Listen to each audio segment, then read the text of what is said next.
सादर नमस्कार।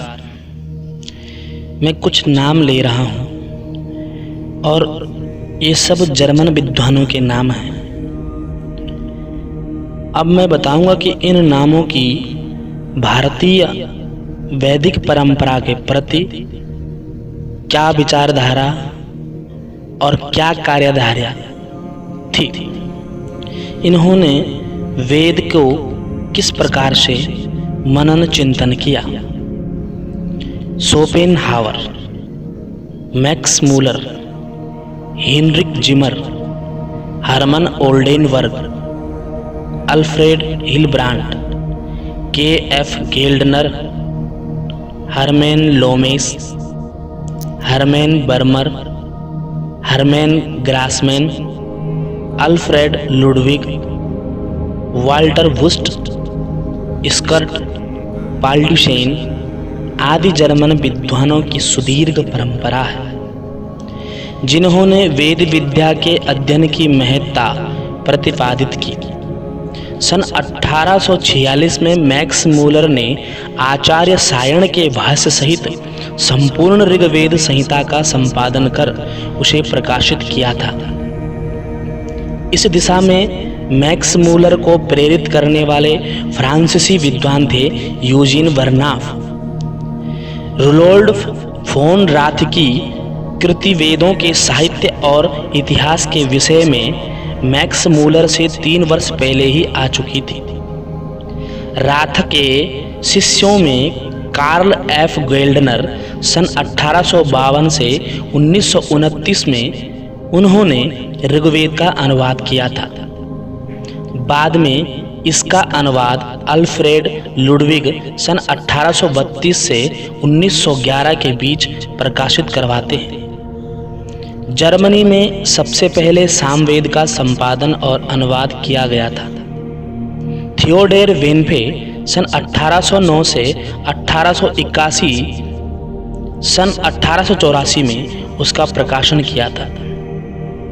अल्ब्रेरल वेबर ने शुक्ल यजुर्वेद का मूल पाठ सन 1852 से 1959 के बीच प्रकाशित कराया था। लियोपोल्ड श्रोएडर सन 1851 से 1920 ने सन 1881 से 1886 के बीच में मैत्रायणी संहिता का संपादन किया। यूलियुस गिल सन 1840 से 1918 तक अथर्ववेद के 100 मंत्रों का अनुवाद किया।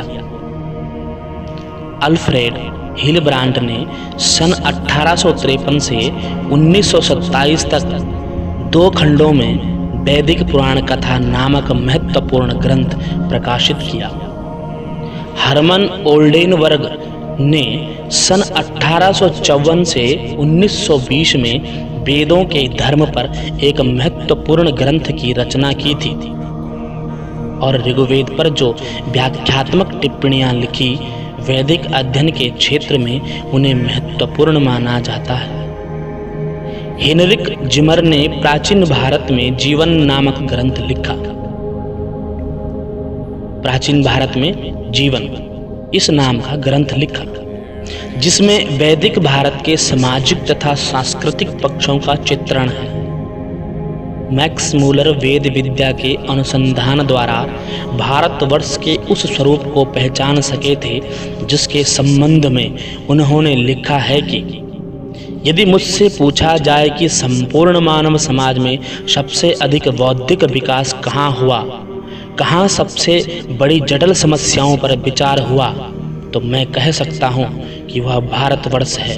और उन्होंने भारतवर्ष की ओर संकेत किया। यदि मुझसे यह पूछा जाए कि वह कौन सा साहित्य है जो हमारे आंतरिक जीवन को पूर्ण और सार्वभौम बना सकता है, तो मैक्स मूलर ने कहा कि मैं वैदिक साहित्य की ओर संकेत करूंगा। हेनरिक जिमरन ने सन 1879 में ancient life the culture of the वैदिक आर्यंस नामक पुस्तक प्रकाशित किया था। स्कर्ट ने भी अथर्ववेद का अनुवाद सन 1923 में प्रकाशित किया। पाल्ड्यूशेन ने सन 1907 में अपनी पुस्तक the secret teaching of the Veda और सन 1883 में द सिस्टम ऑफ वेद नामक पुस्तक प्रकाशित किए थे। ओवश्यानिको नामक कुलिकोवस्की एक रूसी विद्वान थे जिन्होंने सन 1884 में सोम उपासना पर कार्य किया था। वे पहले रूसी विद्वान थे जिन्होंने वेद के मिथकों एवं दर्शन शास्त्र का अध्ययन किया और भारतीय सभ्यता के विकास का एकल सिद्धांत प्रतिपादित किया। उन्होंने पीएचडी के लिए वेदकालीन भारत में अग्नि पूजा विषय पर अनुसंधान किया। वैदिक अनुष्ठानों और अन्य जातियों के अनुष्ठानों में अनेक समानताओं का उल्लेख किया तथा भारतीय एवं यूरोपीय जातियों की संस्कृतियों के मूल उद्गमों को खोजा। वैदिक उपाख्यानों पर रूसी विद्वान व्लादिमीर तोपोरोव की कृति ग्रिगोरी इलिगिन की वैदिक संस्कृति के भौतिक आधारों की खोज और ग्रिगोरी बोनगार्ड लेवन की वैदिक दर्शन विषयक कृतियां उच्च अकादमी स्वर की हैं। लेनिनग्राद राज्य विश्वविद्यालय के प्रोफेसर व्लादिमीर एमिनी ने वैदिक साहित्य के इतिहास संबंधी निबंध नामक कृति प्रकाशित की। पुस्तक के प्रारंभ में वे लिखते हैं कि भारत में अतीत और वर्तमान के अटूट संबंध तथा इसकी प्राचीन संस्कृति के विचार आदर्श जनता की चेतना में आज भी जीवित हैं और समाज के आत्मिक जीवन को प्रभावित करते हैं। व्लादिमीर तिखोमिरोव ने सुनो पृथ्वी नामक सुनो आकाश नामक कृति में ऋग्वेद और अथर्ववेद के पद्यों का रूसी भाषा में अनुवाद किया। तात्यायना येलिजारेन कोवाशे रूसी भाषा में ऋग्वेद का संपादन प्रकाशित करते हैं। वे ऋग्वेद के मिथक शास्त्र एवं वरुण आदि देवताओं की छवि पर अनेक निबंध प्रकाशित कर चुके हैं। येलिजारेनकोवा द्वारा प्रकाशित ऋग्वेद के अनुवाद का पहला खंड मॉस्को तथा लेनिनग्राद में हाथों हाथ बिक गया था। उसकी 40,000 प्रतियां छापी गई थी। इसी भारी मांग के कारण प्रकाश डालते हुए येलिजारेनकोवा ने कहा कि हमें वैदिक साहित्य की आवश्यकता इसलिए है कि उसका हमारे जनगण के इतिहास से संबंध है। उन्होंने काला सागर क्षेत्र स्थित स्थानों और नदियों के नामों में काकेश से प्राप्त रथों के आलेखों में तथा मध्य एशिया के पवित्र पात्रों में वैदिक काल के अवशेष चिन्हित किए हैं। रूसी पुरातत्व विज्ञानी इस आशा से वैदिक पाठों का अध्ययन कर रहे हैं कि इनके सहारे वे धरती में समाई हुई प्राचीन सभ्यता के इंडो आर्यन मिथक शास्त्रीय एवं आनुष्ठानिक पैटर्न को खोजने में पाने में सफल होंगे। डॉक्टर वासिलकोव के अनुसार ऋग्वेद वास्तव में भारतीय संस्कृति की महान शुरुआत है। इस वृत्तात्मक दृष्टि से इसका प्राचीनतम स्मारक है जिसमें धर्म एवं दर्शन शास्त्र के क्षेत्र में विकास के अपेक्षाकृत ऊंचे चरण का तथा आध्यात्मिक पराकाष्ठा का उल्लेख मिलता है।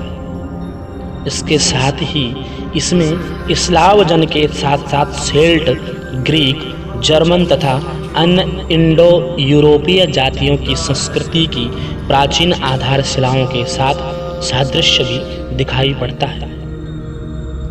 वेद विद्वानों के लिए बहुत महत्वपूर्ण रहा है और उन्होंने उसे जनता के बीच, जन समुदाय के बीच सरलता से समझाने के लिए कई प्रकार से उल्लेखन किया है। तो वेदों को समझें, वेदों के प्रति निष्ठा रखें और सनातन वैदिक धर्म के प्रति समर्पित रहें। इसी आशा के साथ आचार्य संदीप कोटनाला पुनः आपके बीच में उपस्थित होता रहेगा। धन्यवाद, सादर प्रणाम।